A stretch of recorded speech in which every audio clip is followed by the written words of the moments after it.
Thank you. It's 7 o'clock. Welcome to our North Kansas City Board of Education meeting. And I am pleased to say that we will be live streaming the meeting on the district's YouTube channel, and a direct link to the recorded video will be posted on the district's website. I will call this meeting to order, and if you would please stand with me for the Pledge of Allegiance. I pledge allegiance to the flag of the United States of America and to the republic for which it stands, one nation, under God, indivisible, with liberty and justice for all.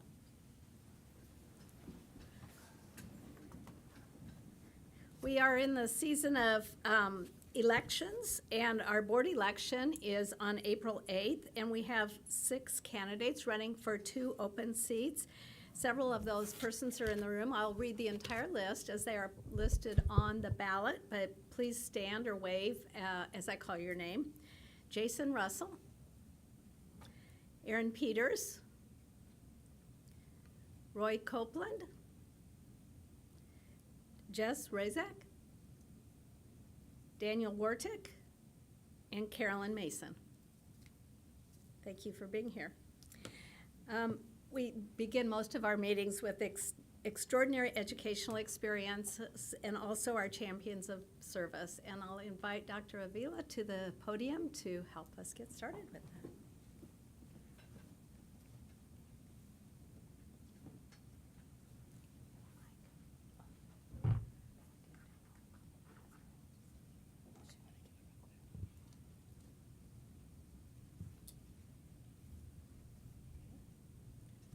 Well, good evening. Thank you all for being here this evening.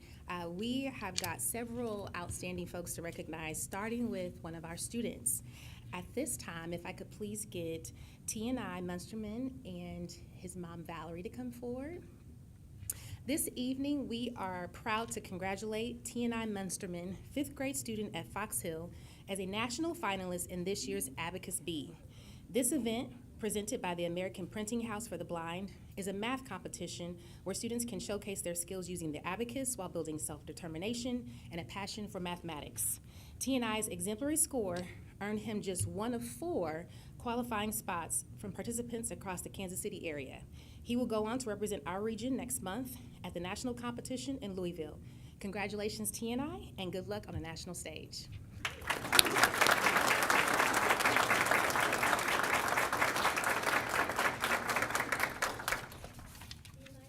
Congratulations. This is a really big deal, and we are so proud of your accomplishment.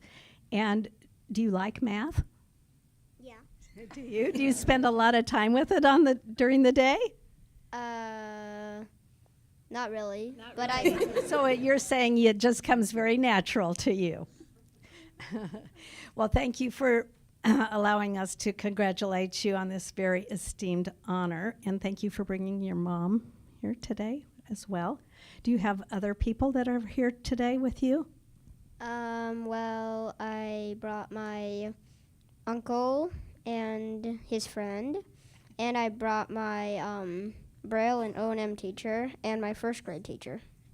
Well, very good. Well, we're all cheering you on as you go forward in this big accomplishment. Oh, do you have someone else, Eric? Yeah, I brought my mom's boyfriend, Eric. Well, good we remembered Eric. Well, thank you for bringing all of your friends and your relatives and all tonight with you. Can you tell us a little bit about the competition? I know it's the Abacus Bee, and I got to see a video on it, but I'd love to hear it from your perspective.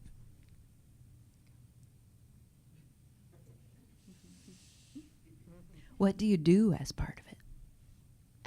Well, they have like these lots of math questions that you have to do on the abacus, and you're not allowed to use pencil or paper. And they're not like regular questions. They're like an entire line, like a chain of questions in one question, and then they have lots of sheets of those. Good grief. Wow. I can't wait to see how you do at the national competition. We're going to be cheering you on from here. Well, you are very, very smart, very cute. And I know, sorry. We are so pleased to honor you. Thank you for coming to the board meeting. Our board members would like to meet you, so we'll have you walk around and introduce you to each of them, if that's all right. Congratulations.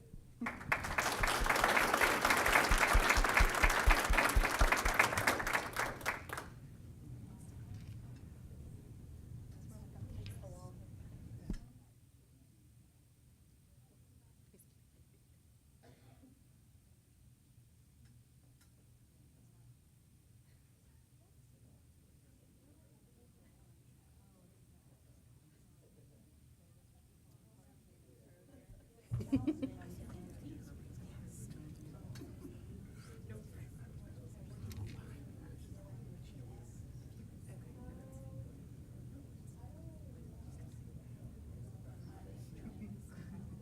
then I started learning it in Rome.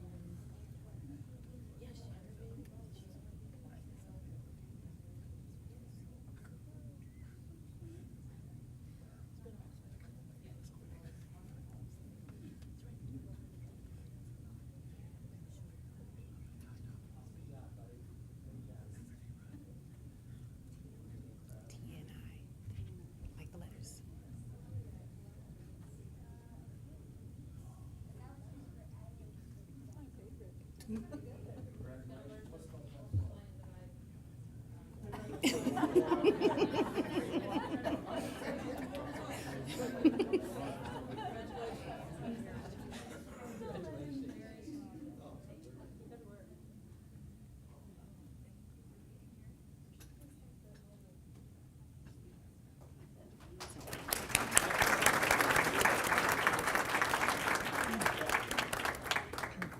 Next, we have some extraordinary staff members to recognize. If I could have Jennifer Williams come forward at this time.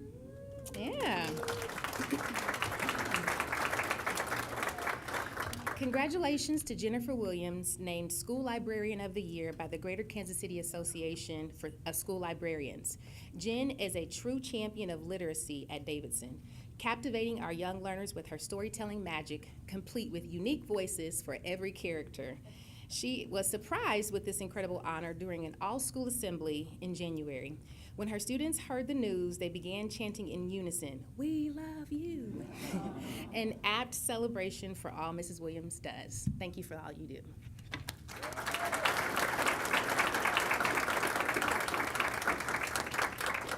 I can't imagine anything warmer than having the student body say that to you. I had a ugly crying, and she caught all of it. So Oh.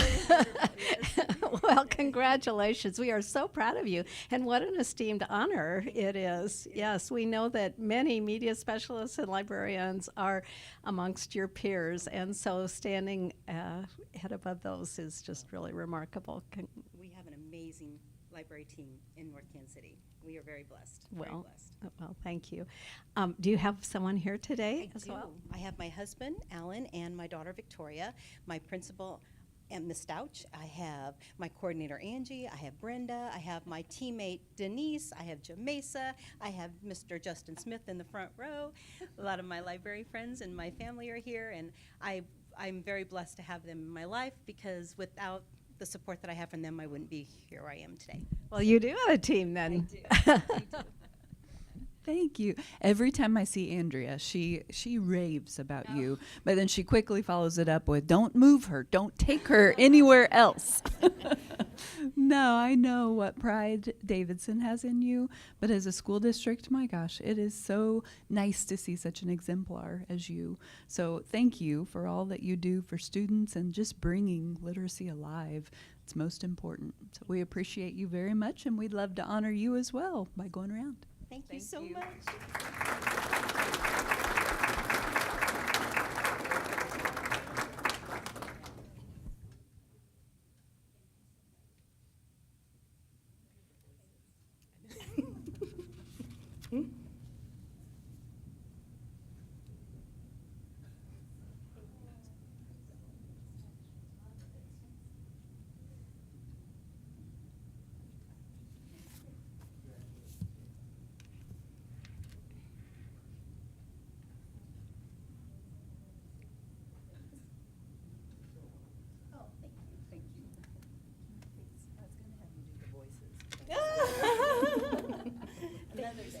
much. Congratulations. Okay. Next, we have two outstanding beginning teachers. If they would come forward, Sharday Carter and TJ Hicks.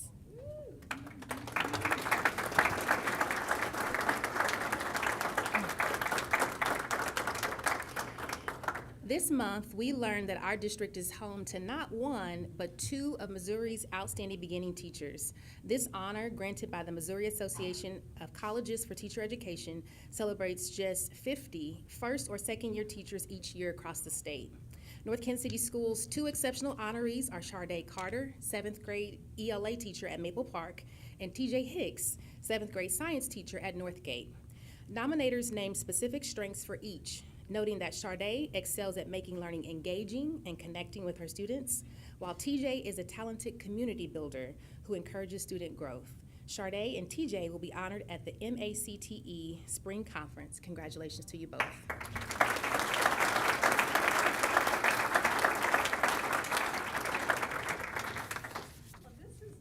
This is really an exciting award, and I didn't realize that they recognize new teachers. And I know it's so important that you get off to a good start, but also we are just so grateful that you chose North Kansas City Schools to do your work. So thank you so very much for your dedication.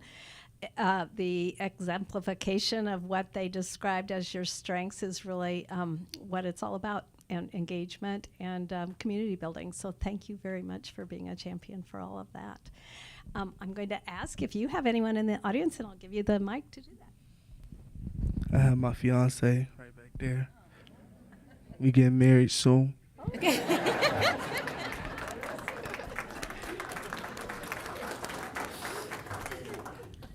I have my principal, Dr. Green, here with me today, so I really appreciate him for coming. Oh, y'all got Mr. Funderman back there, Miss McCall. Shout out to y'all. Well, it is so remarkable that other people saw in you what you bring to the table early on. Sometimes people work for a long time to be noticed in that way, and you all stand out above and beyond all the rest. So thank you for what you give to students each and every day. I would love to just hear what made you go into teaching in the first place. I'd love to hear more about it. I've wanted to be a teacher ever since I was a first grader, so it's just like, this is like a really good experience for me. Plus, I come from a background where my parents didn't really get like a good education, and so I want to make sure that I'm able to actually be able to support my kids as best as possible, because I know that they are our future, and I want to make sure that my parents are proud of me for what I'm doing, because it's just, yeah.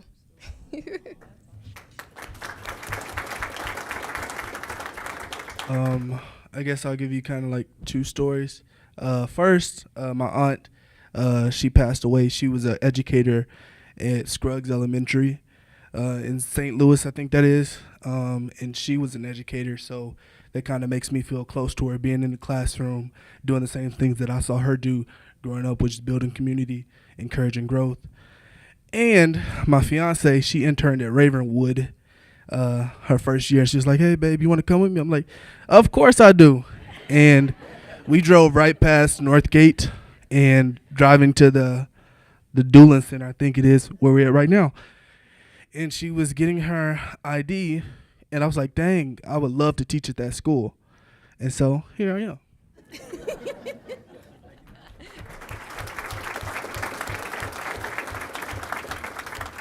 Well, it sounds like you're on the right track of several good decisions. Anyway, well, congratulations to both of you, and we would like, my colleagues would love to congratulate you as well. So thank you for being here.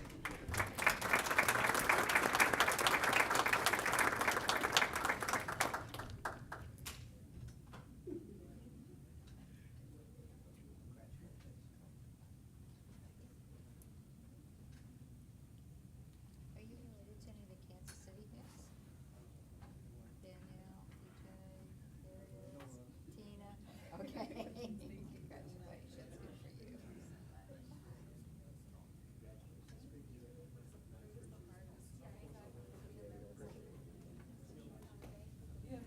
good for you. I sent that invite soon.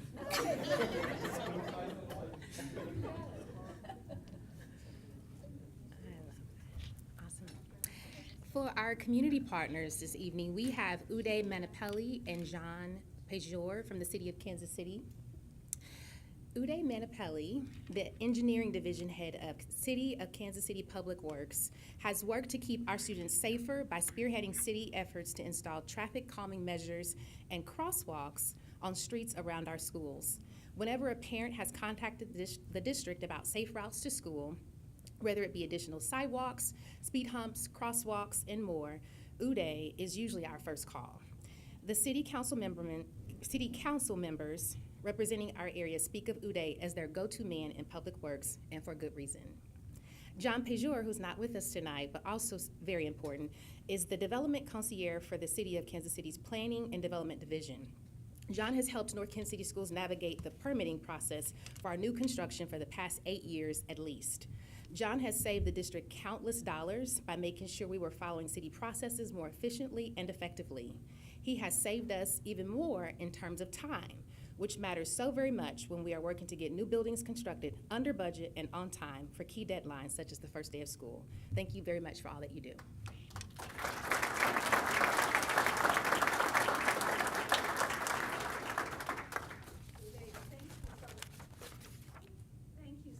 Coming tonight, and thank you so much for being a champion for our students with their safety and all of the concerns that we bring.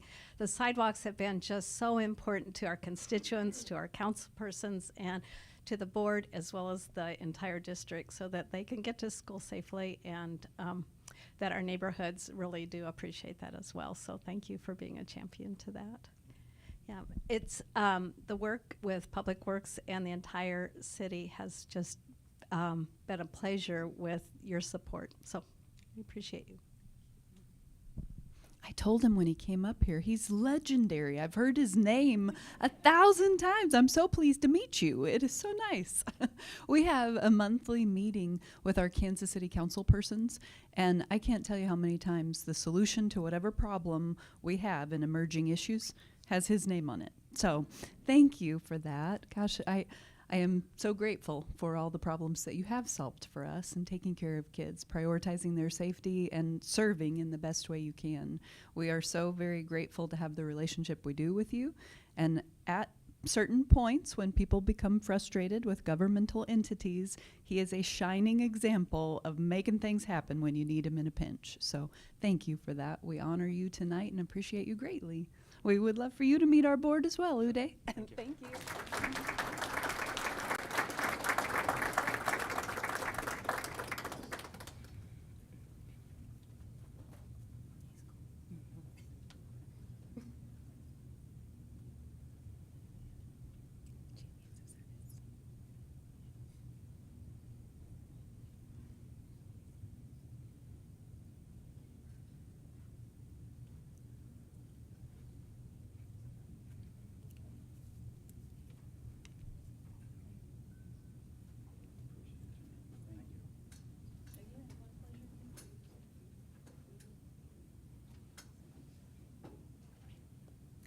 In honor of National School Breakfast Week, which is coming up on March 3rd through 7th, and to get a head start on School Lunch Hero Day, which is in May, we are celebrating 3 outstanding champions of service from our Food and Nutrition Services Department this evening. If I could please have Tammy Moody and Vicki Taylor come forward at this time. I'll start by telling you a little bit about Tammy. Tammy is a longtime member of the Food and Nutrition Services team who sets a high standard for quality in her work at Staley, especially as she trains our new staff members. As a cashier, she knows hundreds of students by name and even remembers small details about them. Tammy jokes and sympathizes with them, striving to make them feel welcome and seen in the cafeteria each day. She's also celebrating a new grandbaby in the family who arrived earlier this month. Thank you, Tammy, for all you do.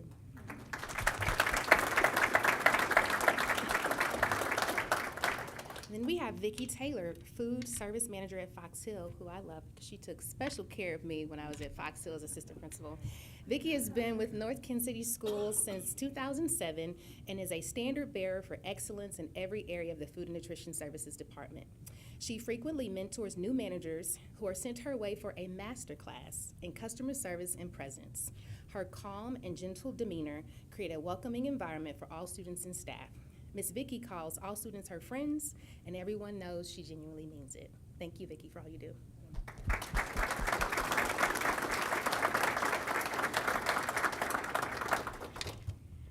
Thank you so much. This is all about excellence in community service, and it means so much that you bring that extra special touch on and beyond what is called for in your jobs. It makes a really big difference in the kids feeling like they belong, that it's a home atmosphere, and that they get the good nutrition that they need so they can do well in their classroom. So it goes so many directions. Thank you so very much for that dedication.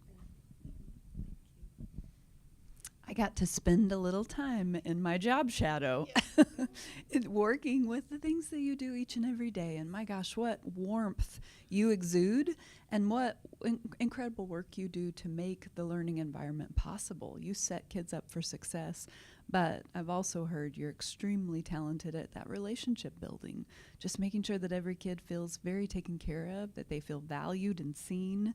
So thank you for being an important part of contributing to our mission. You are such great examples of serving as a relentless champion for all students. And then it sounds like, Vicki, you took care of this one. A little extra food? Is that what happened? Okay, just checking that out. But again, we appreciate you so very much, and you're an integral part of making everything possible in the school district. We would love to hear who you all have with you tonight. I know you've got some fans out there. I have my husband Roger, and Jenna Knuth is here, and that's all I have. And I have Jenna Knuth, my supervisor, love her, and I see Dr. H, and I have Amy Williams here. She's our principal at Fox Hill, so thank you guys for your support. It means a lot. Thank you. And now, just as the others, we'd love to have the entire board congratulate you. Thank you for being here.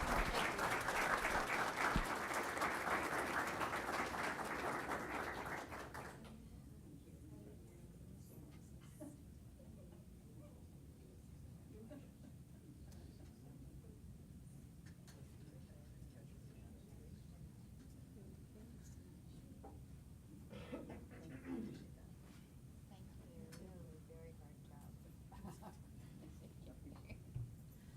Thank you so much. You have a hard job.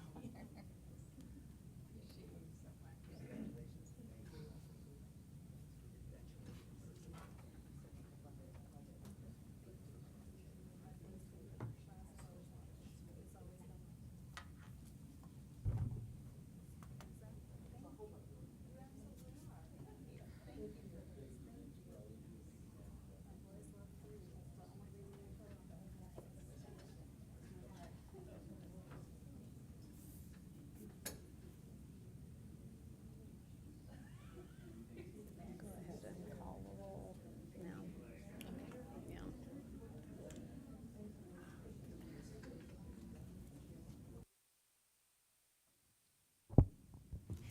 Well, thank you for coming. This concludes our recognition portion of the board meeting. And while you are welcome to stay, we have a feeling there might be other things you'd rather do. So you are dismissed at this time if you'd like to be. Thank you for coming.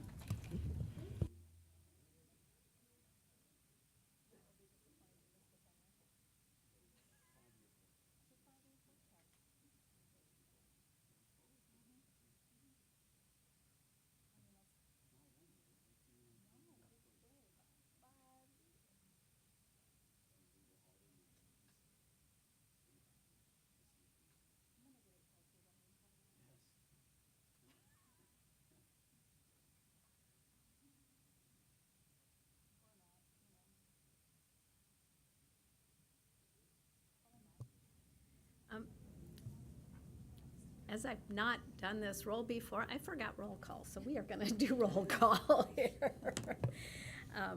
Peggy. Dr. Ward, Here. Ms. Hines. Here. Ms. Wagner. Here. Mr. Jacobs. Here. Ms. Gleason Miller. Here. Ms. Reinhardt. Here. Ms. Kauk. Here. Thank you very much. Now each regular business meeting is an opportunity for visitor comments. It's a time that the visitors can address the board members regarding a subject concerning education. Patrons are asked to contact the board secretary with their request prior to speaking at the meeting. We have received one yellow card tonight, and each individual is invited to speak for 3 minutes with a total of 30 minutes allotted for all visitor comments in an evening. While your comments will be heard, board members will not respond at this time. We do, however, follow up in a timely manner regarding any questions or concerns that you might raise. Because this is an open meeting, speakers are asked to refrain from discussing personnel complaints involving individual staff members or students. At this time, I would invite Misty Varon to the podium on a topic of pathways.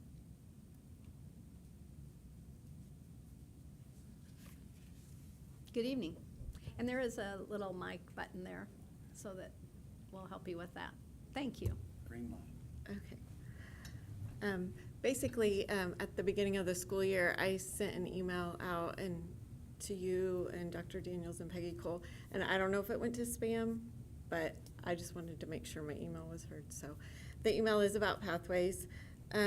One of the things I would like to talk to the board about pathways is maybe looking at making it an optional thing and not a requirement. I've had the unique experience of being able to have 2 children come through the North Kansas City School District, one not on pathways and then one on pathways. So I think I have like the views of both sides. I have 6 points of kind of why I would like to see pathways go optional. The first point is just like, it's not a graduation requirement in the state of Missouri, so it's not like we have to do pathways. Pathways also, they take up a lot from elective classes. So my first daughter who went through, she was able to get through more elective classes, which got her through college Spanish. And then my second daughter that went through high school, she was not able to get through as many electives because she had to take a pathway, and that took an hour. Students, some of the students are being told like one pathway is full, so then they're just put into another pathway. And if the whole point of pathways is to follow their dream and what they want to do, but then they're put into another pathway, it just seems like that is not the point of a pathway. Students, a lot of students are choosing their pathways based on where their friends are. So my daughter, she ended up choosing her pathway and switching it several times just to be with her friends because none of the pathways seemed to fit in what she was looking and going into. Many of the teachers who are teaching the pathway classes are not properly prepared to do so. They're being told to teach the pathway classes, and therefore it's hard for the students to learn when the teacher is trying to learn the new curriculum themselves. So when my daughter would ask for help, lots of times the teacher would reply with, "I'm just trying to figure this out myself." I know that some of the teachers even left when the pathway program was coming on, just because they knew they were already stretched thin and it would just add an extra prep for them. I'm not saying that pathways are bad. I know other districts have pathways. Olathe does. It's optional in Olathe, and that's one of the reasons I was thinking maybe we could go in optional. If a student knows what they want to do, I think pathways is a great idea, but if not, I would rather them to have the option of having more electives and seeking out other opportunities that North Kansas City has to offer. There you go. Thank you for coming and expressing your views this evening.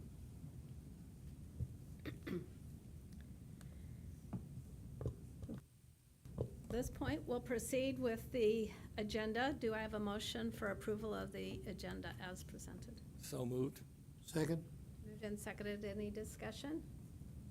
All those in favor, say aye. Aye. Aye. And opposed, same sign. And the agenda is approved. Next is the consent agenda. Do I have a motion for approval of the consent agenda as presented? Moved. Approval of the consent agenda is presented. Second. It's been moved and seconded. Finance report. Okay, good evening. January 2025 operating receipts totaled $147.9 million, while the monthly operating expenditures totaled $27.6 million. January receipts reflect tax payments collected by the Clay County Collector's Office from district residents. An increase in property tax receipts was the primary cause of the increase in January operating receipts. Fiscal year to date operating revenue totaling $243.6 million is a 6% increase from prior year. It has been received as of January 31st, 2025, which represents 69.7% of the total budgeted operating revenues. Fiscal year-to-date operating expenditures and encumbrances totaled $176.9 million, a 6.4% increase from the prior year, and represents approximately 51.6% of the total operating budget.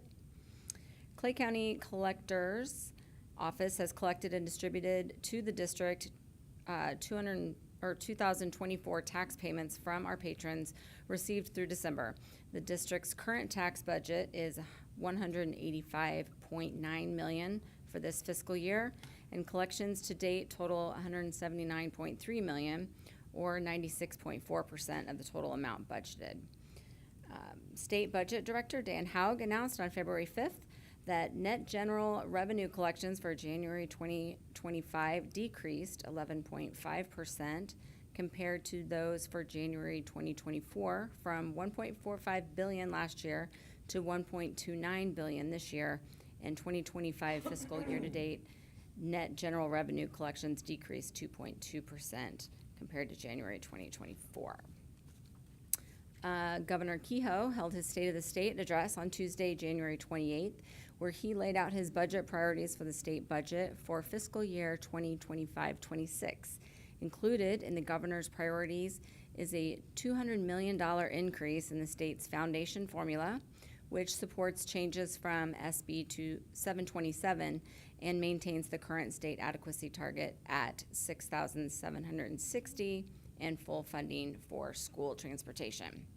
The governor's budget proposed will be received by the Missouri House and Senate, with the final state budget to be approved in May, with the legislative session, or when the legislative session is complete. And the Missouri legislature is currently in full session, and we continue to monitor bills that may have an impact on NKC schools. Thank you. Do we have any questions for Ms. Gleason Miller or Mr. Fritz? No? Hearing none, is there any question or discussion on any other item in the consent agenda? Hearing none, we've had a motion and a second for approval of the consent agenda as presented. All those in favor say aye. Aye. Aye. And opposed, same sign. And the consent agenda is approved. Dr. Johnson, do you have some announcements? I do. I have three fantastic announcements. I want to introduce three people who are amazing leaders who will next year serve the kids and families of this community as building principals next year. So first, I'd like to introduce Dr. Derek Hutchinson. He's going to serve as the principal at Shoto Elementary School.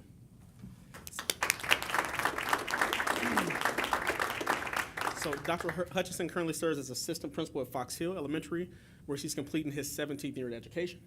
He brings a wealth of experience, having held several roles in the field, including elementary classroom teacher, gifted education teacher at the elementary and middle levels, and instructor at the University of Kansas. Dr. Hutchinson holds bachelor's, master's, and specialty degrees in education and earned his PhD at the University of Kansas in curriculum and instruction. He's also a 2024 graduate of the Superintendent's Leadership Institute.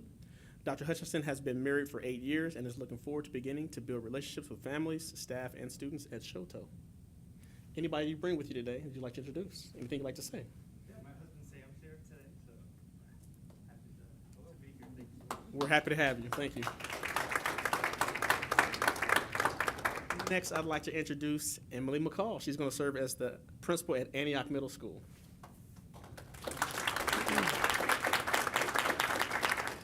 So Emily McCall began her career in education as a teacher and coach in Texas.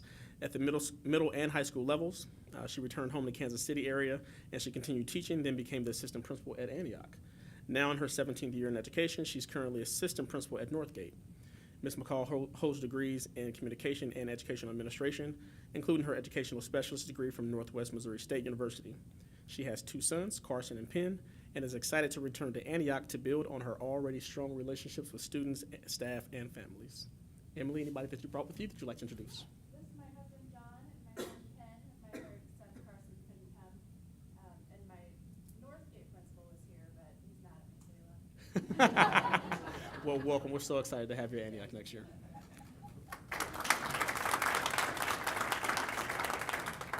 And next is Dr. Jeremy Montague. He's going to serve as the principal of Meadowbrook Elementary School.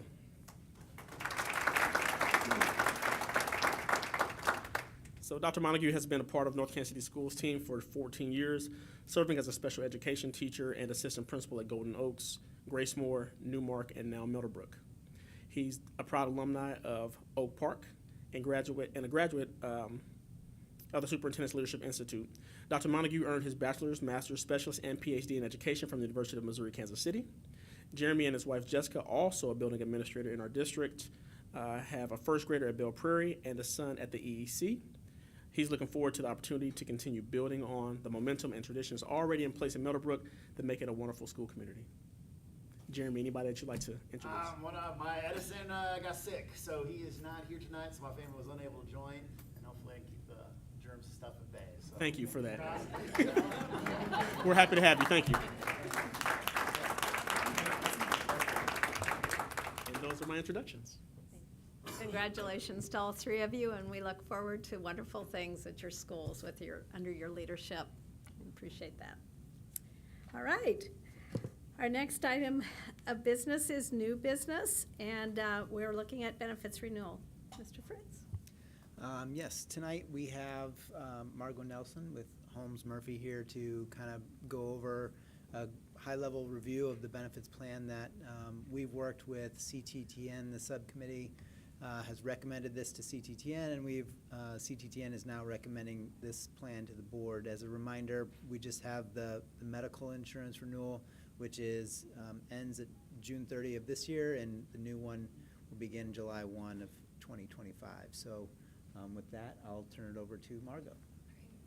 Thank you. Good evening. As Matt mentioned, the biggest component of the benefits renewal this year is the medical. So on the next slide, we just have a quick overview of all of the lines of coverage. You'll see that the medical plan is highlighted in the upper right-hand corner there. There were a number of changes that the district made last year, and these benefits are all under rate guarantee, so without any specific concerns, we are going to continue with those contracts. The plan is running relatively high. We will talk about that a little bit later in my presentation. We are calling for a needed increase of 16.3%.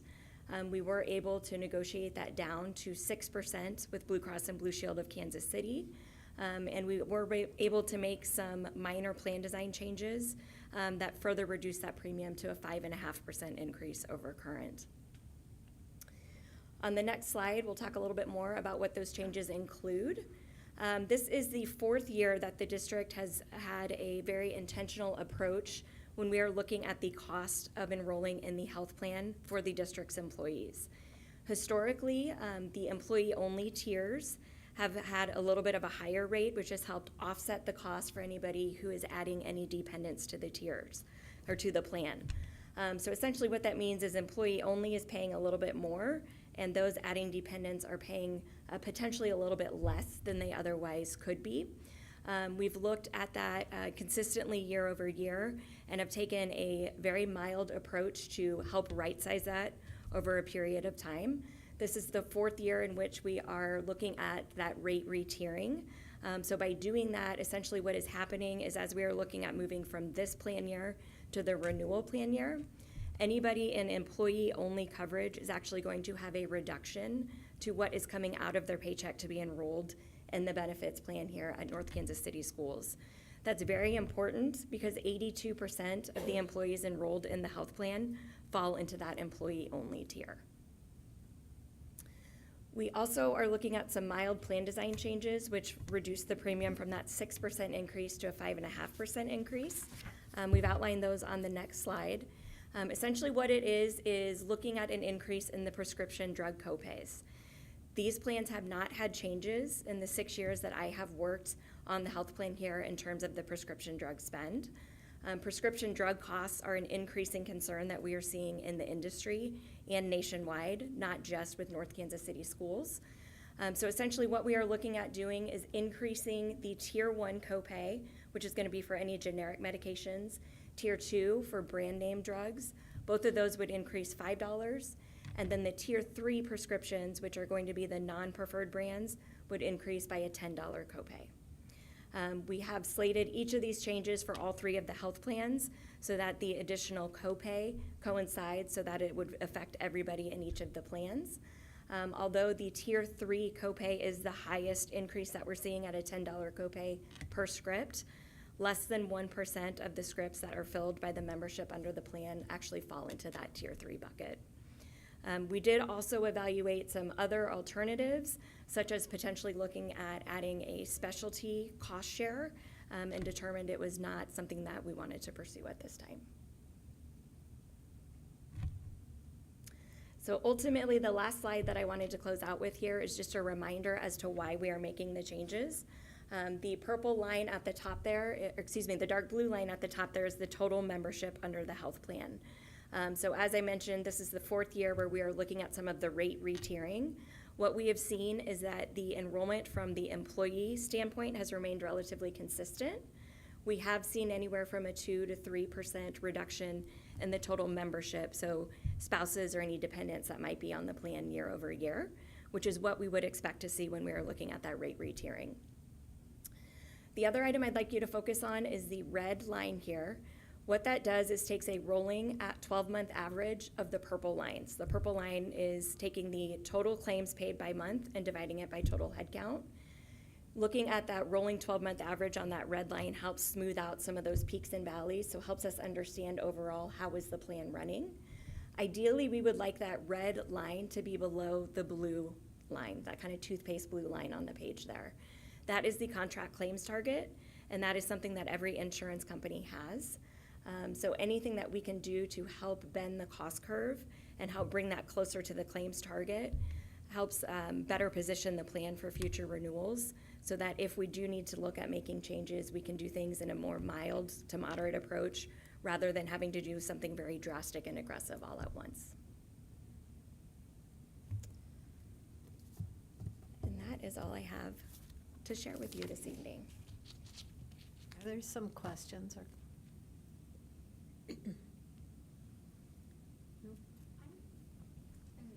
I'm not sure if this is a silly question, but so the claims target, what are some of the, I don't know, initiatives or some of the things that we're doing to try to keep the claims target or get it down?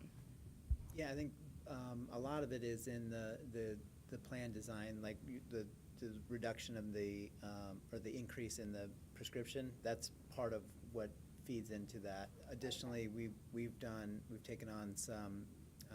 We've always had the wellness program. We've kind of beefed that up this year, and so just taking those approaches to try and limit the amount of times people need to use healthcare is what helps us get to a more level line there. So essentially, if we stay close to or just under that line, then we can renew with little to no increase in premiums. Okay, that was my question. So I was wondering how much of that was like the wellness initiative versus the prescription, or if it's obviously a combination of that. Yeah, well, and I think that we've been trying to address it for the last 5 years. Yeah. We've seemed to, and we're getting better. That's why you see the changes this year are very minimal. We've had years where we've had to make massive changes. Well, maybe not massive, but certainly much steeper changes in our plan design. But I think we're starting to see the benefits of some of the retiering and some of the plan changes along with the wellness. It's hard to quantify which ones are specifically, hitting each claim, but I think overall we've seen kind of a better comparison to run rate over time.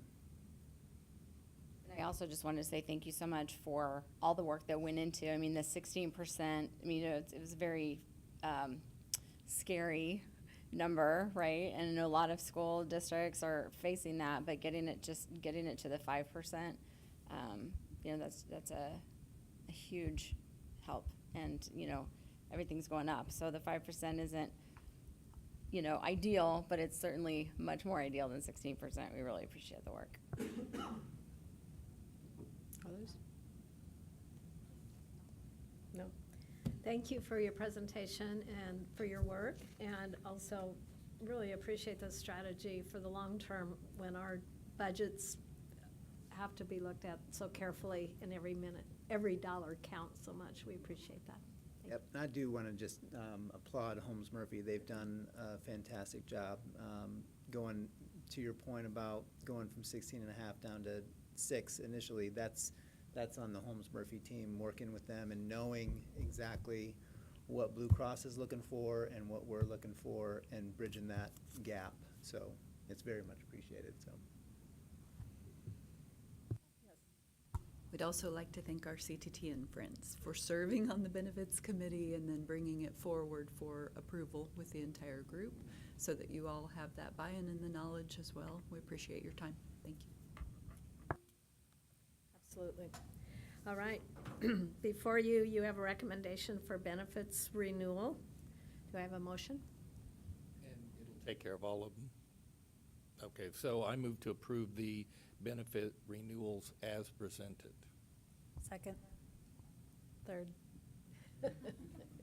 It's been moved, seconded, and third for approval of the benefits renewal as presented with the exhibits through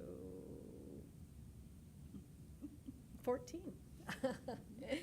All those in favor say aye. Aye. And opposed, same sign. Motion carries. Thank you very much. We now will move right along to our superintendent presentations and our transportation presentation with Dr. Evans and Michael McQuillan.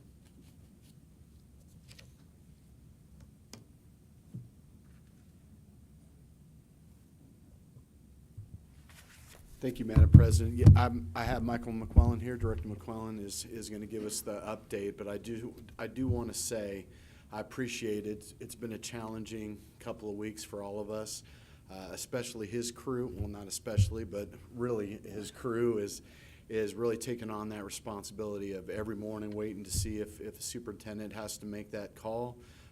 They had the buses ready to go whenever on all those days, and that includes getting there at 3:30 in the morning and brushing them off, getting them started, having them idle for hours, moving them, getting them back and forth, making sure they're heated. And so I want to say a special thanks because those were rough days for that team, and you'll hear from the report they had some really good successes, but I want to just publicly thank Michael and his team. Thank you, Dr. Evans. Appreciate that. The sign that you see here is on the front gate at both Staley and our main base, and we want all of our employees to read it every day, and because it's absolutely what we feel. I feel like we do have the best employees that go out and transport our students and look after them and make sure that they're safe every day. Mileage is one of the things that we track, and I remember, oh gosh, it was before COVID. We drove 2.8 million miles, and we were all really impressed with that statistic. And we have kind of labored to get back to that, and now we're a little bit over 2.8 million miles. And we feel like when we do that, we're doing what we need to do in support of our kids. So we're happy about that metric. This is our trips and activities. I remember, oh gosh, several years ago, it was Dr. Sutton that said, oh my word, these trips have really dropped off. What's the deal? And our trips are back. 4,500 trips this past year, and it was all really COVID related, and a lot of things, a lot of the activities that kids would participate in, they just weren't able to do. But It's robust and back the way it should be now. CNG versus diesel. One of the things I think I need to point out is back in the 2014-2015 school year, we had a fleet that was pretty motley. We had all kinds of different varieties of school buses. We had the transit buses. We had regular buses. We had buses with 250,000 miles on them. We were having a barbecue one day at the end of the year. We had 2 days left of school, and a parent called and talked to dispatch, and they asked me to come in, and I talked to a parent and said, my daughter reports that she can see the pavement where she's sitting through the hole on the bus. And it did actually, there happened to be a little piece of rust that had fallen out. We got that thing patched, but because we ended up going to CNG, we were able to get a brand new fleet. And we went from having a ragtag collection of buses that needed a whole lot of money and repair and ongoing expense to compressed natural gas. And it seemed magical to be able to have all these brand new buses. And so we have been in the CNG business since that time. And we've had good success with it. There have been some surprises that we found along the way. One of the things with CNG was that the mileage was what the mileage was when we first got it. And one of the things with diesel is it gets better every year. They continue to work on it. It gets cleaner every year. And the mileage continues to get better to where it's now 40% better, just right at 40% better than what our CNG buses get. Part of the problem too with our CNG buses is just all the things that have to happen for it to get into our buses. It's certainly reliable the way it goes through the gas lines to get to us, but then it has to go through 2 different compressors. Those compressors were expensive to purchase, they're expensive to run. They run on electricity, and so it costs quite a bit and adds a variable to the price of that. And although the price of the gas is low, it's the other variables that go along with that kind of drive that price up and make it really pretty competitive with diesel. We're also paying a pretty good amount per diesel gallon equivalent just to pay for the maintenance contract that we have with Clean Energy. So when you put all those things together, currently this past year we paid 27 cents a mile for diesel, and we're paying 29 cents a mile for CNG. Also in 2022, the industry stopped making compressed natural gas buses. They realized that it was an industry that just for whatever reason didn't catch on in the school bus community. You might notice going down the road, you'll see some over-the-road vehicles that have compressed natural gas. Somehow they're making that work for some reason, and I think it was because of the high entry cost. A compressed natural gas bus was about $50,000 more than just a regular diesel bus. And so I think a lot of school districts just had a hard time getting to that level. And so because of that and because they stopped making them, we've needed to transition back to clean diesel. The diesel buses are well known to our mechanics. They understand them. They know how to work on them. The parts are cheap. We were paying sometimes $3,500 for a compressed natural gas hose that had to be custom made for that particular type of bus. And because not many people used it, it kept that expense high. We even tried to resource other people that make those kind of braided hoses, and when they found out it was for a school bus, they didn't want anything to do with it because of the liability. One of the nice things too that is nice about going back to clean diesel is a commitment was made by the board that we're going to get air-conditioned buses. And so we are so excited that 122 of our buses are air-conditioned, 41 still aren't. Last week it wasn't a big deal, but boy, what a difference a week makes. I was talking to somebody today and their windows were up, and he goes, heck yeah, I was running the AC, you know. And so -11 last week, and we're running the AC this week. So it's been a big change. We also expect that a lot of our costs, I think right now we're spending about $450,000 just in bus parts every year. as we transition back and get a whole fleet of diesel, that should go down. So we're looking forward to that also. Driver and personnel entries. This is just for 24. It's not the actual school year. It's for the year 2024. We held steady. We had about as many people leave as about people came in. And that's always a challenge for us. We're always looking to increase our staff. We're doing hiring fairs. We're putting yard signs out. We have a trainer that is really adept at social media. She's doing a fantastic job of trying to get the word out. But we're always looking for good people. And then our Missouri Highway Patrol inspection. For our mechanics, this is like their grade card every year. And this year, they got 98.2%. The state average is 86%. And so we very easily beat that average.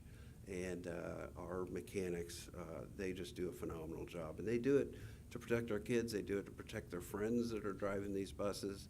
And then sometimes our mechanics are out there driving those buses too with our kids. And so they have a very vested interest in making sure that our kids are safe. And boy, we certainly like that. I know that tonight that you agreed to purchase 35 additional diesel buses. I just want to say thank you on behalf of transportation. You know, that's $5.5 million. That's a lot of money. And I know that when you think of $5.5 million, that's a lot of money that you could do other things with, but you chose to spend it on these buses. And so on behalf of everybody in transportation, I certainly thank you for that commitment. Thank you for keeping our fleet looking good and driving well. And I know here in another couple months, we may all be sending you thank you notes for the air conditioning. So we're grateful for that. Dr. Evans, one of the things that he mentioned was that we had somebody, and it certainly wasn't me, show up at 3:30 in the morning to start clearing lots. The call went out on the first snow day, and we were looking for volunteers that would come and help move buses while Building and Grounds was scraping everything clean. And I said, yeah, heck yeah, I'll go. And Tim Dooley, our shop foreman, he said he would go, and we had a couple other people sign up. And we're all going to meet at 9 o'clock. Great, hooray! And I thought, man, I'm doing really good. I'm going to be here at 9 o'clock. I'm on time, looking good, got my stuff on. And Tim and I were up at Staley clearing that lot. We got done maybe about 1 o'clock. And then we went down to base, and there was Jim and Cindy Duncan. And they had like almost all of it done. And we were like, well, what time did you guys get here? We got here at 3:30. And that is just who Jim and Cindy Duncan are. Jim is one of our lube technicians, and he takes care of the fleet just masterfully. His wife Cindy is a school bus driver. She also helps out in the shop. And I think it's just their personal mission in life to do anything, any need that they see going on at transportation. And I don't think we can pay for that kind of loyalty, what they bring to the table with them every day. And so we're just so grateful for them.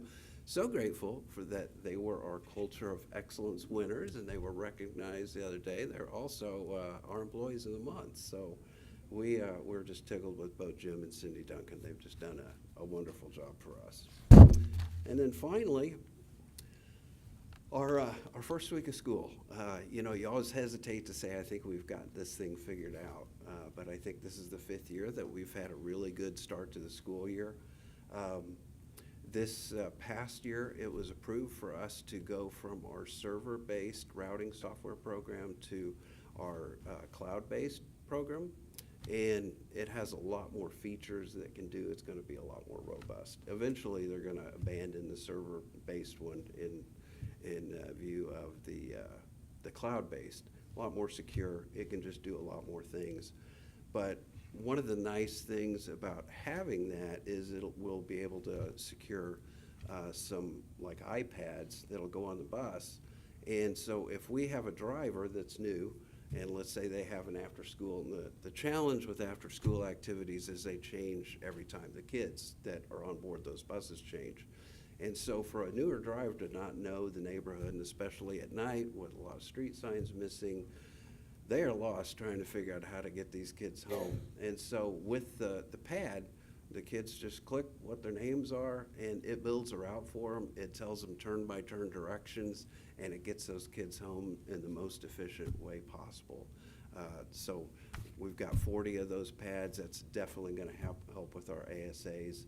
And with having that more robust routing software program, we're just going to be able to do a whole lot more things. It's going to sync up with the MyStop a lot better. So I think it's going to be a win on all accounts. A lot of our staff does things proactively to make sure that first day of school goes great. We go to a lot of registration nights. We get people signed up.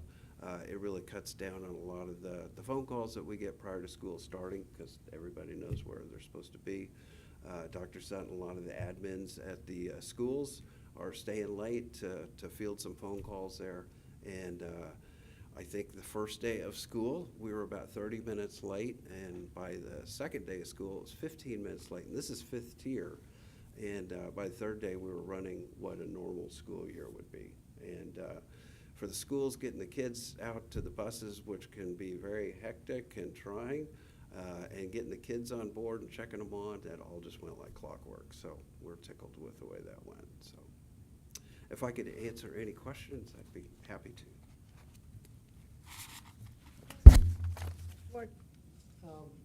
Thank you for the analysis. I know that the diesels are becoming more and more efficient, and has changed the crossover point from where it was 10 years ago when we made decisions differently. Or actually the same way, just had a different conclusion at the end of it. The other thing that I would say is kudos to your team. Every now and then somebody says, well, how come everybody else contracts their buses out and you guys run them yourselves? And I think you demonstrated why, whether it's 3:30 in the morning or a 98% efficiency.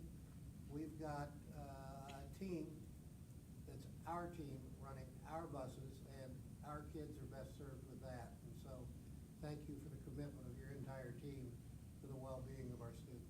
Thank you, Dr.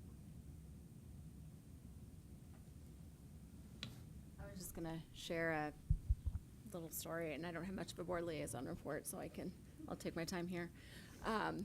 But a couple months ago, I was at an auto shop, and I was waiting for my car, and there was a lady sitting next to me, very small little auto shop, and she was sitting next to me. She had a North Kansas City bag, and I started a conversation with her. I said, oh, North Kansas City, do you work for the schools? And she said, yes. And she is a driver, and she drives a special ed bus. Her and her husband drives a special ed bus.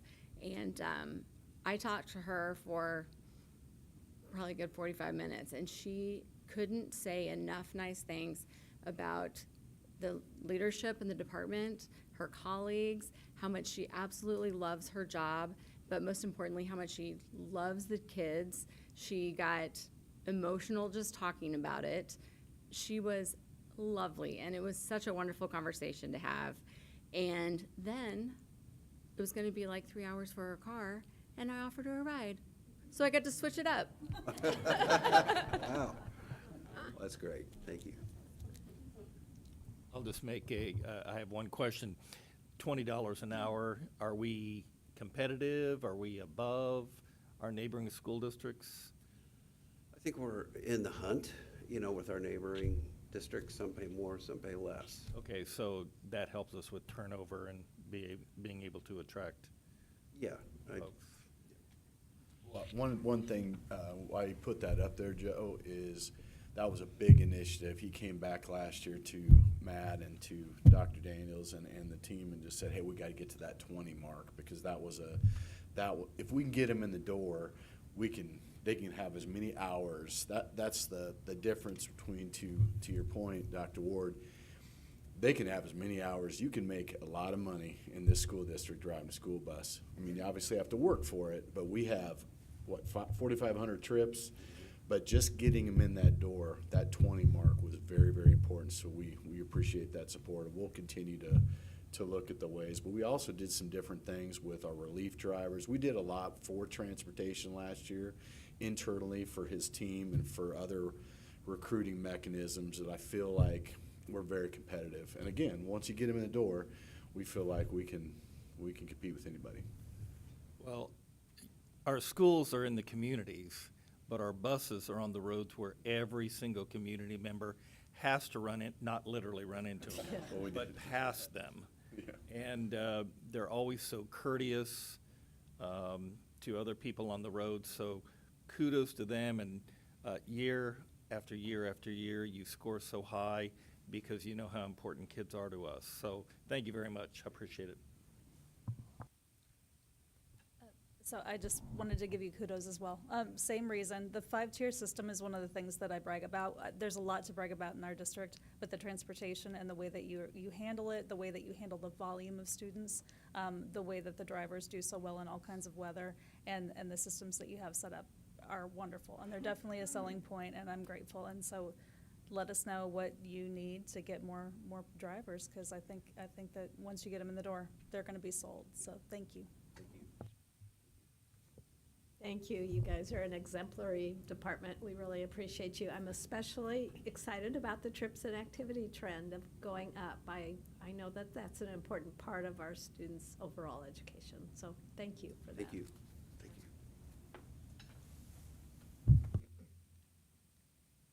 Our next item is the 5-year forecast.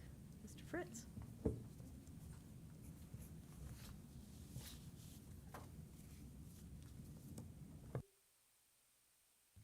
All right, the thing everybody's been waiting for.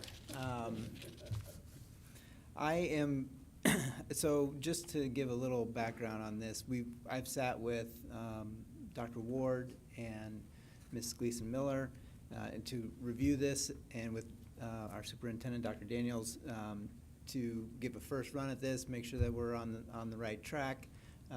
What I want to do, rather than get into the nitty-gritty and the weeds for a really long time and keep everybody here yawning, I want to just kind of go through at a high level, and then I can certainly respond to any questions or anything like that. So with that, what I wanted to do too is kind of lay out the timeline for what our budget / 5-year forecast season, if you will, looks like. And really, it starts with what things that are included in here, and then things that may not be included because the information hasn't been shared yet. And the big thing is the governor's proposal, which was given in January. That information is included in here. The health benefits renewal that we just approved tonight is included in here. Things that are not included in here that will happen prior to and after the actual budget is presented in June. We'll have a salary recommendation to this board, hopefully in April. In Missouri, in May, the Missouri legislature will finalize a budget which could look very similar to the governor's, or it could look very different. In June, we'll present a 1-year budget for the board, because that's required by Missouri statute that we present a budget prior to the new year beginning. In July, we'll get some more information related to our assessed valuation from the county. Then in September, we will get the actual final version of the county assessment, at which time we'll also set the tax rate. And so that's kind of and we'll present a final, if you will, budget for 25-26. So that's kind of the generic timeline that we have. So big picture wise, this 5-year forecast, I've printed off a copy for everybody. It looks a little cumbersome. It's a long sheet, looks like this. Hopefully everybody's got this. Go through this each year with a lot of tiny numbers on there. Hard to display on these screens, and also probably unnecessary. It's easier for you to look on the paper. But in the big picture, the way it's laid out is we start at the top with our revenues, starting with local, state, federal, and county, our major revenue sources. And then it gets into our expenditures, which Again, from the biggest down to the smallest as our salaries, benefits, purchase services, and supplies. So that's kind of the big, as you look at that spreadsheet from top to bottom, that's the order in which you'll see different items come across there. Also in here is a 5-year history of where we've been. We have a current year section, which is made up of the budget and any adjustments that we've seen year to date to get to a projected for 2024-25. And then we have the 5-year forecast where we think we'll end up in the next 5 years. So with all that said, the other thing that goes in here is a series of assumptions. Some things we know, some things we don't know. We're making our best guess. The assumptions that are included in here for each year, there is are on the screen now, and there's also a document within Board Docs that shows all the different assumptions that are included. Really, on the revenue side, we've started with assuming increases of 3%, 3%, 5%, 3%, 5% for the forecasted years. The big reason for that is in this next year, we have a CPI max of 2.9%, and so that's why you see the 3% in this current year, which is a reassessment year. And then we have that same percent in the next year, which is not a reassessment year, and then we're alternating between 5 and 3% in reassessment years. That's kind of a standard way that we've done this in the past. I think going back to when I first started, we had a alternating 2 and 3% variance for reassessment years, but that over time is proven with inflation and all those things has we've upped that a little bit. Our forecasted Prop C revenue on there you'll see assumes essentially a 3% growth rate to the current per pupil amount. The current per pupil amount is $15.13, and so that grows over time, which is based on the average daily attendance, and you can see that change in there. All other local revenue assumes that same fluctuation in growth rate. The state foundation formula is a big item in this 5-year forecast. And in my opinion, it's the most unknown and potentially the most impactful as we look out to the future. There are a couple of the things that were mentioned in the governor's opening or State of the State address was that he was adding $200 million to the foundation formula, and that $200 million was about $300 million short of a fully funded state adequacy target. So we've left that state adequacy target at 6760 in the 25-26 school year as well as this school year, and then hopefully 2 years out we're going to be at a fully funded SAT, which is 7145. And you can see how that impacts within the document. You'll see a significant increase in the year when that SAT goes up. The other piece that I would like to say about the state, I can't say it enough, the state foundation formula is the biggest wild card in here, and that's because we've got some unknowns. We've got some projected significant changes that remain to be seen whether those are going to be funded fully through the state. Again, this is information that we won't know what the final SAT for this year is until June of this year, and we'll have projections again for next year and the years out, but we won't fully know what those result in until the end of any given year. And so it's always a little bit of guesswork in there. The other thing that I would say is impacting our state payment significantly is a change that's happening this year, which is the threshold for free and reduced lunch students. We have a large population of free and reduced lunch. The prior year threshold was almost 31%, and what that means is anything over 31%, we get additional ADA.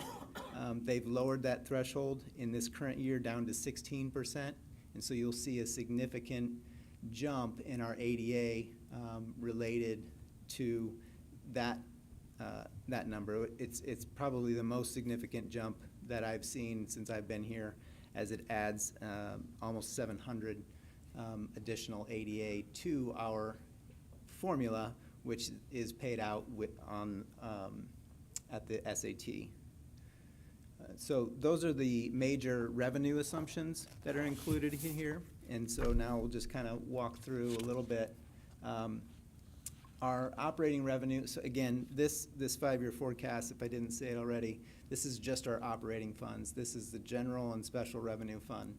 And so when you look at the top line, for instance, on the big spreadsheet, or the second line, I should say, you'll see a tax rate of 4.1772, which is our tax rate minus the CapEx tax rate, which is 13 cents, and minus the debt service tax rate, which is $1.3085. So that's where you might see some differences in what is displayed on the page. So historical average for operating revenue by source, you can see it up here. This is the 5-year. Now, the big piece that's affecting what this looks like, and Dr. Ward and I had a conversation about this last night, we're at close to 60% for local, about 30% for state, 10% federal, and that 1% is always kind of stuck there from the county. That 10% number is inflated. That is, when we look at our 5-year average, that includes all of our ESSER funds, so that's a federal funded thing, so that's typically down around 6 or 7% when we look at federal funds, and then which then our local would jump up somewhere into the 65 to 70% range, and again, state is increasingly paying more on that SAT over the last 5 years, so that's why that's a little bit different than what you might have seen in the past.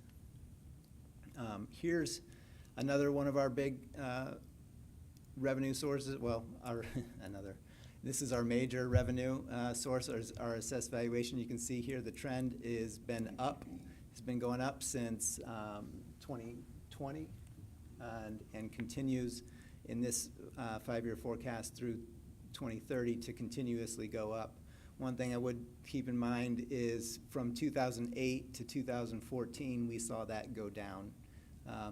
And we've got back to the 2008 levels, I think back in 2016 or 2017, and it's continued to rise. But again, economic factors are hard to predict the further and further you go out.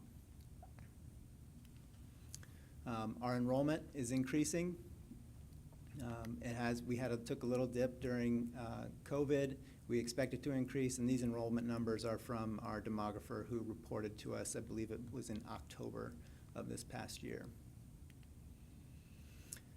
This is where you see the difference in what I was talking about with the average daily attendance. When we look at pre-K to 12 average daily attendance, the dark blue ones are the ones that we already know. The light blue are our estimates for the future. One of the main reasons you see that big jump in 24-25 is that increase from the free and reduced lunch threshold dropping significantly. So we'll meet that and exceed that, and we'll get, and that's in this year, which I'm working with my team right now to estimate our ADA, which will change our current year payments to better reflect where we're at. But we do not have an official ADA submitted to DESE until June, which is how they make the payments to us now. So we'll have, right now they're using last year's ADA, and we'll make an estimated ADA moving forward, and then if they agree with our estimate, then they'll start paying us on that estimated ADA. Again, this is just a different look at how our operating revenue by the different sources. As you can see, we're highly funded locally, and then another one being the state. And there you can kind of see the difference in the federal in that 2021 year, how that federal piece jumped a little bit. The next section down, I'd like to get to the expenditure assumptions. Those expenditure assumptions, similar to what we had in the revenues, we're just kind of projecting out exactly what we think is going to happen. Again, these are assumptions for all the years looking forward. We still have a negotiation process to go through with CTTN, which we are in the middle of right now. But I have to put in a number for the current year, and that current year number is 4%, with 3.5 next year, 3 in the year after that, and then 3.5 in the year after that. So again, I don't want to read these all to you, but you can kind of see the different assumptions that go into our expenditures. A lot of this is based on the PSRS rates and PEERS rates haven't changed. We know what next year's health insurance rate increase is going to be, and I think that should say 6%.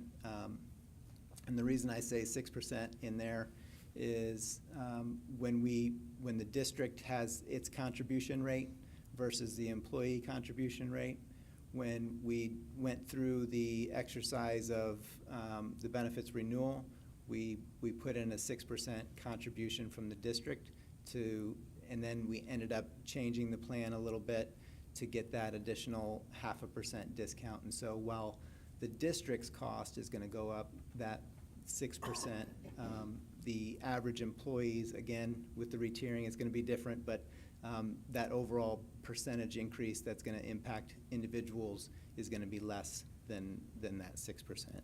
But 6% is what's used in this forecast. And again, our purchase services and supplies are at a 3 and 2.5% increase for the forecasted years. And that's just a general almost guess at what inflation will look like. And then here you can see our expenditures by category. Salaries being the biggest one, benefits being next. As you can see, between salaries and benefits, 80% of our funds go towards those two things. And here's a different look for the expenditure by category over the years, and then where it looks, and then how it forecasts out. So the meat and potatoes, if you will, of the 5-year forecast is to give us some direction as we move forward to what kind of expenditure cuts or what kind of revenue enhancements do we need to make in the long term based on our fund balance goal. And up here I have our history of our fund balance goals. Currently, we are at a plus or minus 2% of 16%, and we've been there. And as you can see, in the last since 1920, we've been a little bit over that.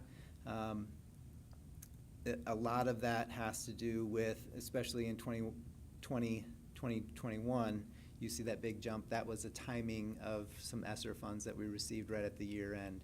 And again, I think that happened in both 22 and 23 as well, where we got those ESSER funds right in the June timeframe. And so you see we're sitting a little bit above. As you look out into the forecasted years, you see the lines on this adjust upward.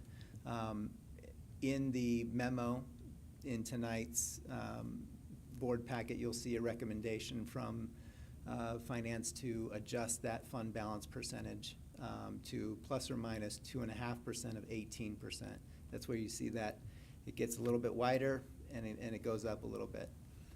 The main reason for that is the volatility that is in this forecast, or the potential, I should say, the potential volatility that's in this forecast. A higher fund balance gives us more, an ability to react to major changes in the economy. It just gives us a little bit more cushion to understand and see where things are coming so that we have some time to get us over anything that would potentially be a significant decrease. Some of the reasons that on top of that go into the increase in the fund balance is we've amongst our peers, we're the lowest in the area. Lee Summit, Liberty, Park Hill all have fund balances in the 20, and I think Lee Summit's even up near 30% over the last couple of years. So the other major thing that I've noticed, each time we do a bond issue, we sit with Moody's, the rating agency, and they ask us, you know, what's your fund balance and why is it so low, and what have you done to, and we have to explain that we have a goal and we've met that goal and this is where it's at now. And I think just ensuring that as we move forward with our long-term facilities plan, we always continue to get that the highest rating possible, which we've achieved for over 10 years now. But I want to continue that trend and not put that at risk. So that's the reason for the adjustment. And then as you can see here, it looks like it'll be, even with the adjusted fund balance, based on the assumptions used in this 5-year forecast, we wouldn't need to make significant changes until 28, 29. So that's where you see it go below the fund balance goal parameters. And at that gives us a window of time to kind of see how all these things shake out. I think I heard Dr. Sutton earlier mention that in 5 years we're going to look back and see how close I was. But I think if I were to ask him right now, what did I say 5 years ago, he would say, I have no idea. No, but I think it is. There's some conservatism in here. And by that I mean I'm trying to offset some of that potential volatility with some conservative estimates. And so we're not in a dire position. We're in a good position as long as things go as planned. And so they never do, but I will say we've done a pretty good job to this point, and I get to sit up here and present it, but it's working with everybody to add staff like we did last year to make sure that we're in the upper 1/3 of the median of the upper 1/3 of all the 3 benchmark positions that we work with CTTN on. It's working with CTTN on the benefits. It's all those things. It's having meetings with individual directors on their budgets and helping them find better ways to do things. So it's a entire school district effort to make sure that we keep the financial security that we've had for so long. And with that, I will take any questions. Anyone?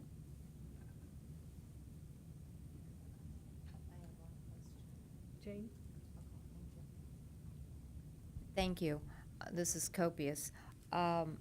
Just one question. In terms of the 7% from the federal, what does that equate to dollar-wise?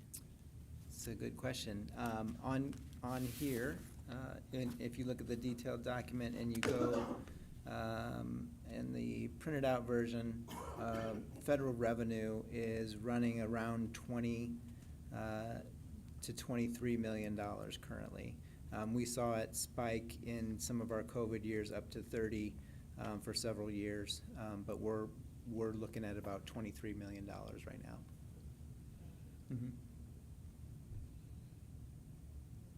I just wanted to say thank you because, you know, this is the knowledge that you have to put into this forecast, just in terms of, you know, knowing the numbers, but it's knowing the political landscape. It's knowing, you know, it's having that institutional knowledge that you bring to the table. And, you know, you joke about, oh, you know, Matt's got to present, it's not fun, but it is, I'm done with that. I don't know who because said that. What you do is amazing, and it makes everything that we do possible. And so I just wanted to make sure that you knew you're appreciated very much. Thank I you. appreciate it, but again, I would say that it's everybody in cabinet to everybody in purchasing to everybody and the buses. When we talked with Mike about where we're gonna go with buses, it's all those things. So it takes everybody. I just get to tell everybody what the big picture looks like, so. Well, I'll just make a quick comment. I do want to thank you and your staff, Matt, and everybody else who participated in this, because it's a big deal, this financial thing. But I also want to say thank you, Carrie, for your leadership as treasurer this year so far. I appreciate that. And then Dr. Ward, for you stepping up to the plate and working with everyone once again, I want to thank you too. So, thank you. You guys are all doing a really good job, and I appreciate it. I'm thinking about the cost of everything, because on the rest of the financials, you get into some detail on, especially food and transportation costs continue to go up, and I think every person who lives knows that food and transportation costs are going up. Assuming that that's going to continue for at least the next 3 years, how are we considering that in this long-range plan? Well, and so I think it's in some ways it's built into it when we take into consideration the starting point. So when I look at this, the green section is what I call it, the current year. I kind of take here's what we budgeted, and then I go through January 31 and say what's the run rate in each one of these areas. And run rate just means where we at right now compared to where we thought we would be at this point. And so we've got this year's food prices in that. And so I kind of go down and I look and see where might need adjustments. And thankfully, I think if you were to look on here, one of the big adjustments that we've seen is in our purchase services. That is a trend that is not well, it's not my favorite trend to look at because it's getting more and more expensive to hire people. And that purchase services is everything from our insurance contracts for like general liability. It's our substitutes. It's curriculum. It's everything that we pay, all the software that we purchase on a fee on an annual basis.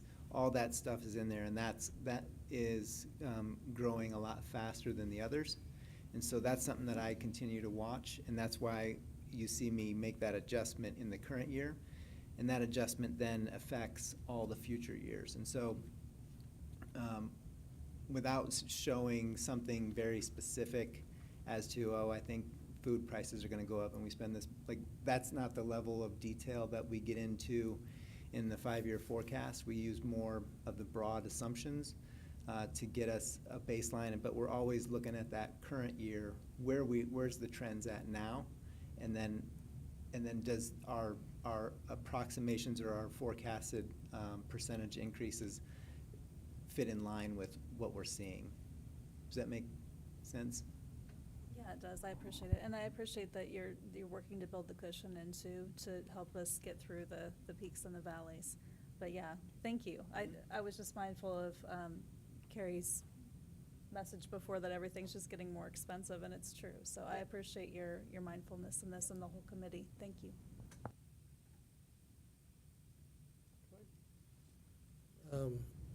Matt and I did have a chance to talk about some of this.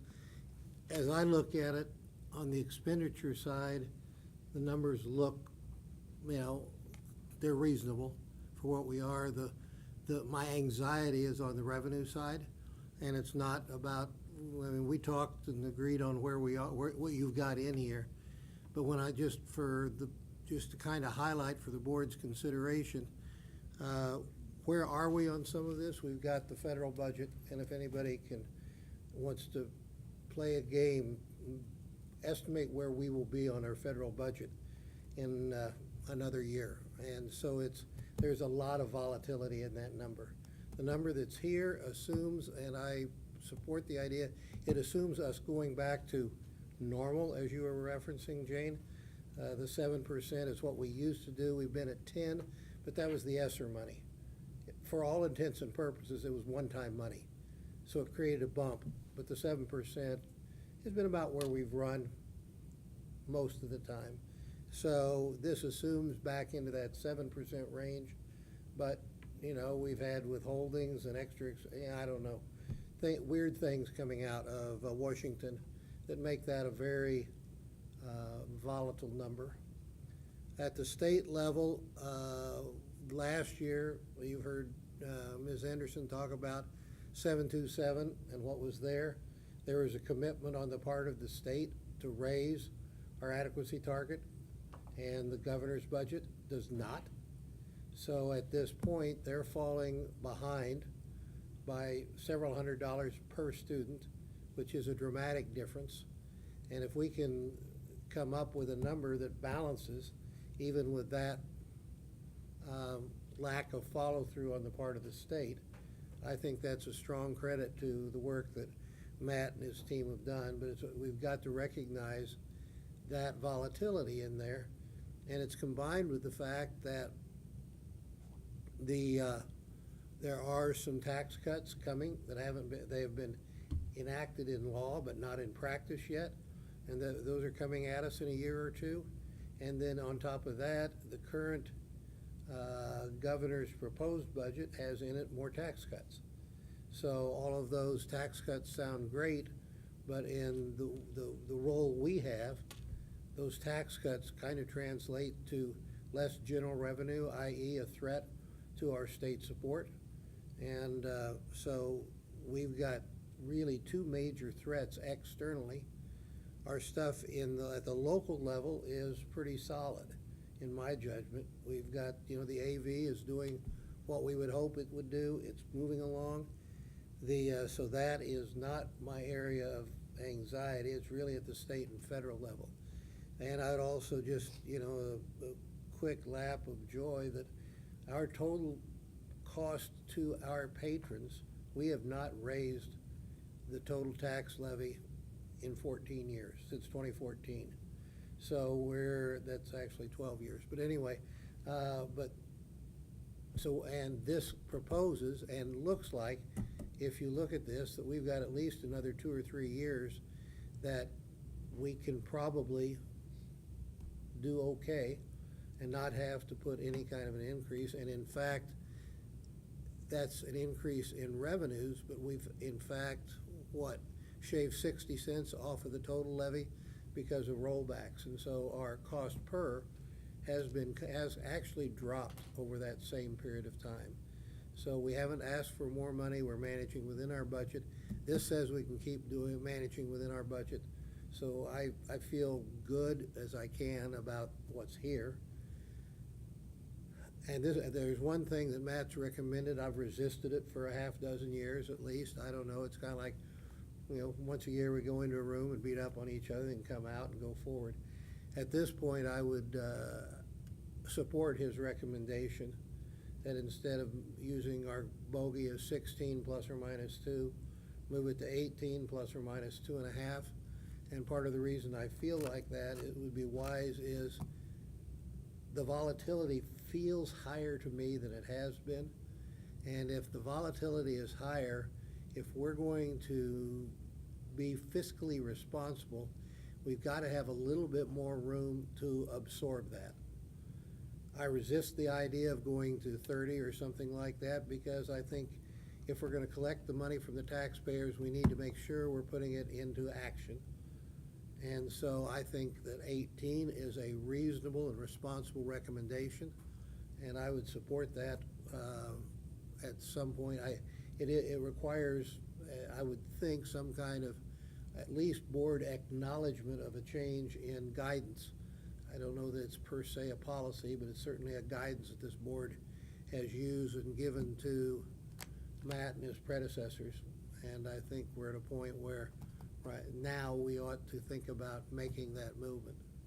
And, you know, I'm willing to put that in the form of a motion or yield to someone else that wants to do that. But I think that's the one, you know, so I think we need to look at the budget presented to us and see if we each feel comfortable with what's there, because this becomes our first cut at direction to the entire staff of the district as to what we expect for next year. And then I would recommend that we make that change in the guidance. Do you want a motion, Madam President? Sure. So moved. Moved and seconded to approve the change of the fund balance to 18% plus or minus 2.5%. All those in, any other discussion? Sorry.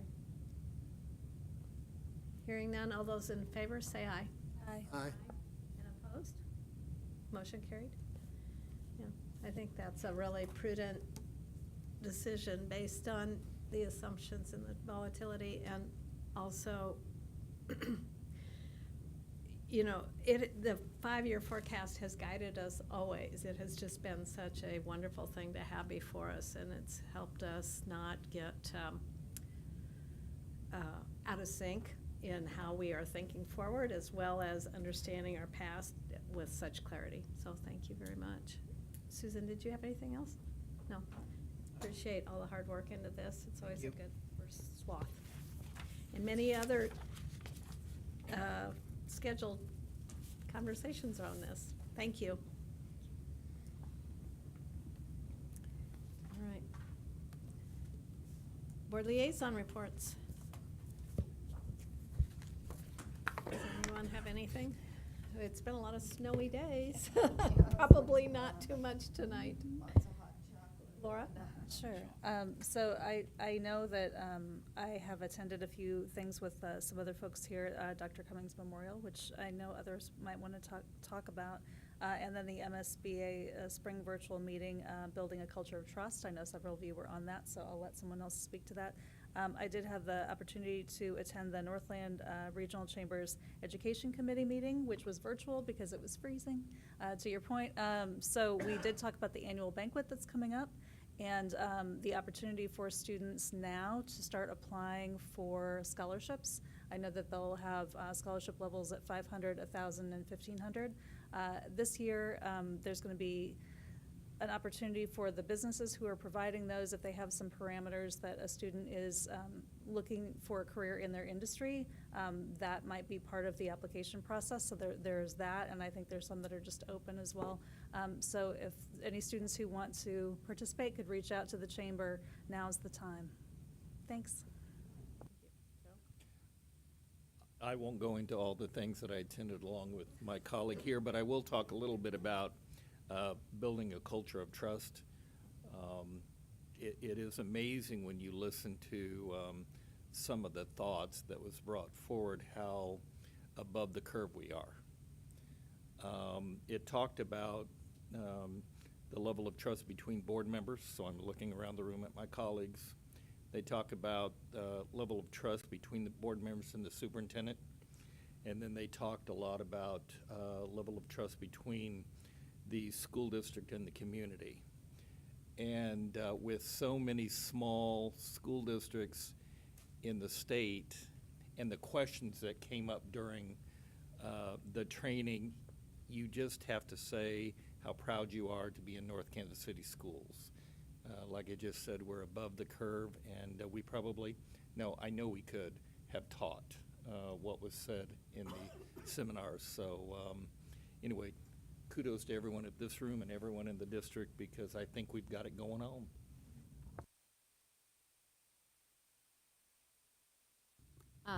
I'll just say real quickly, the memorial for Dr. Cummings was very sweet, and what I loved about it so much was to be able to be at a memorial for a man who gave so much to this district, and to be able to leave there feeling confident that we're doing right by him, that we're doing, you know, that we're upholding his thoughts and his goals, and I think he would be proud. And so thank you to everyone at this table and to everybody that's making it happen to allow us to go to an event like that and leave with our head held high. I guess other than drinking hot chocolate for, it seems like weeks on end, was the Northland Regional Chamber of Commerce function. And a lot of our local politicians were there, and it's good to touch base with them and see them on a non-academic level, I guess would be the best way of putting it. So it was a great evening, and I enjoyed sharing it with my colleagues and the other persons that were there that evening.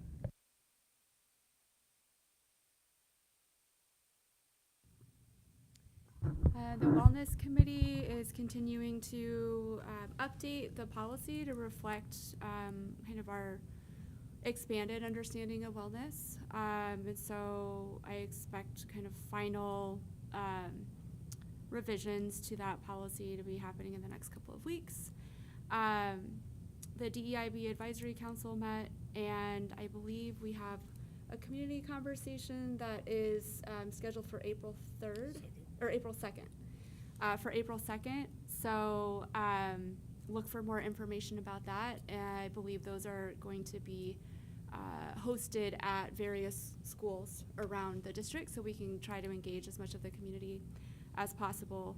And that last meeting, I want to say again how much I appreciate Dr. Johnson. He joked that he was on his soapbox, but it was a completely necessary soapbox to be on. I think a lot of us were feeling pretty demoralized and kind of crushed by the political atmosphere and just concern about our students, concern about our communities, and just the words of, you know, we're still going to show up and do the work, and we're not going to let the words get in the way of the work that we're doing. So I think that was a really important message, and I know at least for myself and the two parents that I brought with me, they left that meeting feeling much more energized and invigorated and kind of reignited in their passion to continue to do the work. So thank you for that. Charlie and I attended an Oak Park doubleheader basketball game where Oak Park crushed both the women's and the men's team, crushed their competition. So that was a lot of fun. And she highly recommends the popcorn, but not the pretzel. And our committee for looking at the superintendent evaluation has still met, and I want to thank again, so talking about building a culture of trust, I really appreciate the easy but also challenging, right, communication and collaboration that we've had with Joe and Laura, who are also on the committee. And, you know, for our pizza-fueled, kind of somewhat delirious 2-hour meeting that we had last night. But we're getting much closer to something that I think is a workable and most importantly, repeatable process that we can use year over year. And so we're hoping to report out on that, I think, maybe at the March 18th meeting. So we're looking forward to that. Thank you. The only other update is on the task force on teams and committee structure, and we will be presenting on March 18th as opposed to March 11th. So just be mindful of that. And we will still have our workshop, of course, because I believe that's on drug response and resources. Thank you very much. Didn't know what the title was. All right, very good. Thank you. Future meetings are in your packet. Just as a reminder, we are in Doolin on the 11th. We have a board meeting the very next week on the 18th. That will be at Winnetonka. So we're into March. And with that, I bid you adieu. The meeting is adjourned. Thank you.